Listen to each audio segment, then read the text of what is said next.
మీ అందరికీ ప్రేమపూర్వక స్వాగతం. దేవుని అద్భుతాలు మరియు విశ్వాసాన్ని పెంచే కథలు ఇక్కడ మీకోసం. ప్రియమైన స్నేహితులారా, మన జీవితంలో కొన్నిసార్లు దేవుడు మనలను ఒక ప్రత్యేకమైన స్థలంలో ఉంచుతాడు. ఎందుకో అప్పటికి మనకు అర్థం కాకపోవచ్చు. కాని సరైన సమయంలో మన ద్వారా దేవుడు అద్భుతమైన పనులు చేయగలడు. ఈ రోజు మీరు వినబోయే కథ ఒక సాధారణ కథ కాదు. ఇది బైబిల్లో జరిగిన ఒక నిజ సంఘటన ఆధారంగా చెప్పబడుతున్న కథ. ఒక యువతి తన ప్రజలను కాపాడటానికి ప్రాణాలను కూడా పట్టించుకోకుండా ధైర్యంగా నిలిచింది. ఆమె కథ మనకు విశ్వాసం, ధైర్యం, దేవుని యోచన గురించి గొప్ప సత్యాన్ని తెలియజేస్తుంది. అయితే ఆ కథను ఇప్పుడు మనం తెలుసుకుందాం. ఒక చిన్న పట్టణంలో సారా అనే క్రైస్తవ యువతి ఉండేది. ఆమెకు యేసు ప్రభువు మీద చాలా విశ్వాసం ఉండేది. ఎవరైనా కష్టంలో ఉంటే వారికి సహాయం చేసేది. ఒకరోజు ఒక ధనవంతుడు ఆ గ్రామంలోని పేద ప్రజలను వారి ఇళ్ల నుండి వెళ్ళిపోవాలని బెదిరించాడు. ప్రజలు చాలా భయపడిపోయారు. ప్రజల బాధ చూసి సారా మనసు కరిగిపోయింది. అందరికీ సహాయం చేయాలనే కోరిక ఆమె హృదయంలో కలిగింది. అప్పుడు సారా 3 రోజులపాటు ప్రార్థన చేసి యేసు ప్రభువును వేడుకుంది. ప్రభువా, నా ప్రజలను కాపాడడానికి నాకు ధైర్యం ఇవ్వు అని మొరపెట్టుకుంది. తర్వాత సారా ధైర్యంగా నగర అధికారిని కలిసింది. ఆ గ్రామ ప్రజలకు జరుగుతున్న అన్యాయం గురించి చెప్పింది. ఆ అధికారి నిజం తెలుసుకుని ఆ ధనవంతుడిని ఆపాడు. గ్రామ ప్రజల ఇళ్ళు కాపాడబడ్డాయి. ప్రజలు సారాకు కృతజ్ఞతలు చెప్పారు. ఆమె మాత్రం అన్నది, ఇది యేసు ప్రభువు చేసిన అద్భుతం. ఒక చిన్న పట్టణంలో ఒక యువతి తన ప్రజల కోసం ధైర్యంగా నిలబడింది. ప్రజల ఇళ్ళు కాపాడటానికి ఆమె ప్రాణాల్ని కూడా పట్టించుకోలేదు. ఆమె యేసు ప్రభువును ప్రార్థించింది.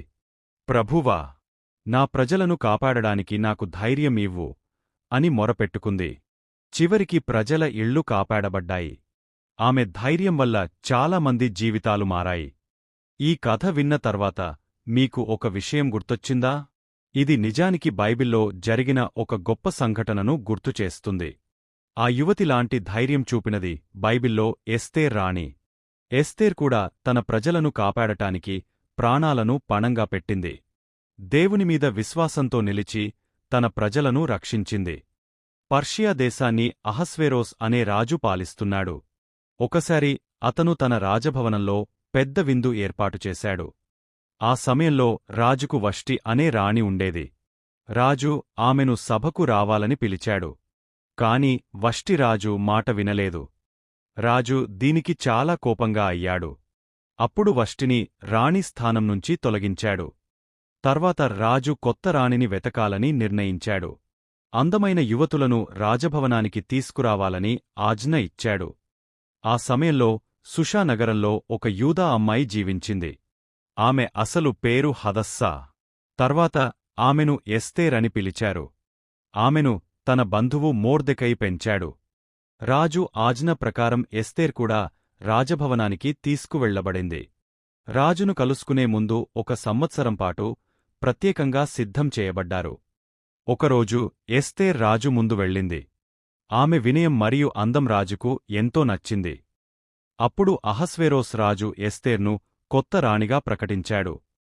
కాని తరువాత హామాను అనే మంత్రి యూదా ప్రజలపై కుట్ర పన్నాడు. అప్పుడు ఎస్తేర్ తన ప్రజలను రక్షించడానికి ధైర్యంగా నిలిచింది. హామాను కుట్ర.